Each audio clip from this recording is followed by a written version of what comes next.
नमस्कार, मी doctor Swapnil दुद्धलवार.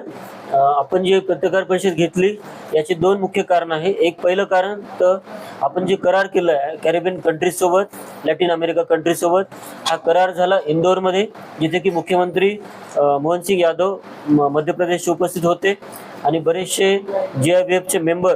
GIVF एक global forum आहे जे की आयुर्वेदाला आणि इतरला फॉरेन कंट्रीजमध्ये घेऊन जाते. त्या अंतर्गत हा ठराव आपण पास केला. यामध्ये हे 60 देशाचे पेशंट्स किंवा रुग्ण नांदेडमध्ये येतील, इथे ट्रीटमेंट घेतील आयुर्वेदाची. आयुर्वेदामध्ये आपल्याकडे जे श्री विश्वकर आयुर्वेदिक हॉस्पिटल आहे, यामध्ये वेगळ्या प्रकारच्या कॅन्सरसाठी, मणक्याच्या आजारासाठी, सांधेदुखी, गंभीर मेंदूचे आजार, त्वचारोग जे की सगळीकडे पसरत आहेत आणि कुठेही त्याला ट्रीटमेंट नाही आहे, पण याची ट्रीटमेंट श्री विश्वकर्मामध्ये खूप चांगल्या प्रकारे होते. शुद्ध आयुर्वेदिक उपचाराद्वारे पेशंटला याचा फायदा होतो.